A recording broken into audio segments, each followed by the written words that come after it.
বন্ধু-বান্ধৱসকল, আহকচোন আজি জানো আমি ভেদাইলতাৰ উপকাৰিতাৰ বিষয়ে। ভেদাইলতা এবিধ ঔষধি গুণ বিশিষ্ট বন শাক। ভেদাইলতাৰ এটা অকটা গোন্ধ আছে। ভেদাইলতা ঘৰৰ বাৰীখনৰ জেকা আৰু হাবিতলীয়া ঠাইত গজে।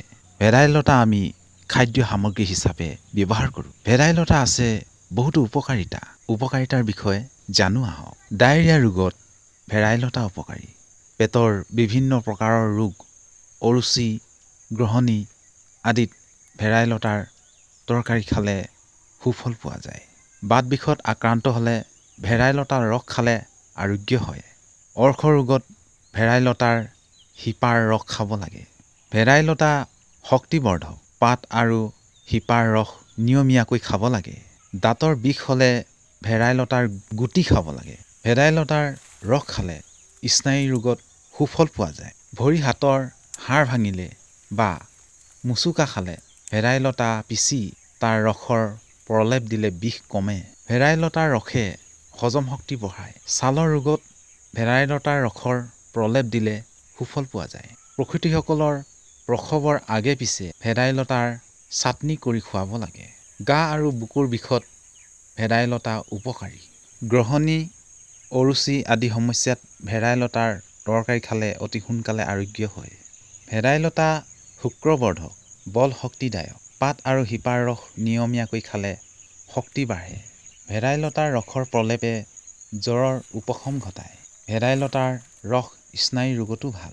হাড় ফাটিলে বা মুচুকা খালে ভেদাইলতা পিচি তাৰ প্ৰলেপ দিব লাগে। ভেদাইলতাৰ ৰসে হজম শক্তি বৃদ্ধি কৰে।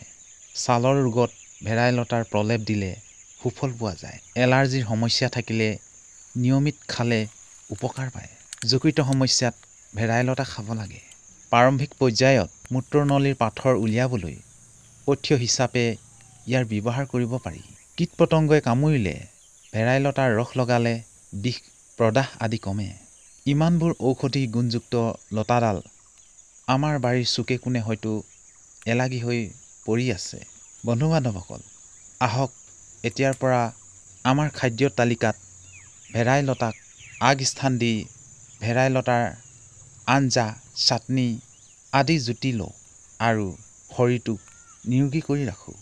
এই লতাডাল বিশেষকৈ জংঘলত এনেকৈয়ে এভেইলেবল হৈ থাকে। কিন্তু ইয়াক যদি আপোনালোকে ঘৰৰ বাৰীখনতে ৰুওঁ বুলি ক'লে ইয়াৰ যিবিলাক শিপা লগা আছে সেই শিপা লগাকৈ উঠাব লাগে, টানি মেলি উঠাব লাগে।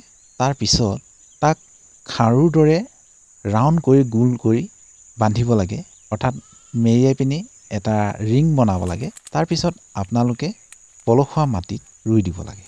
এই ভেদাইলতা যদি এবাৰ গজে আৰু নমৰে বহুত দিনলৈকে ইয়াৰ পৰা বিভিন্ন ধৰণৰ আৰু বহুত লতা ওলাবলৈ আৰম্ভ কৰে। সেয়েহে ইয়াক আপোনালোকে পাৰিলে এই জংঘলৰ পৰা উঠাই নি আপোনাৰ ঘৰৰ বাৰীখনত য'ত আপোনালোকে শাক পাচলি লগায় সেই স্থানত ধুনীয়াকৈ লগাই ৰাখিব লাগে।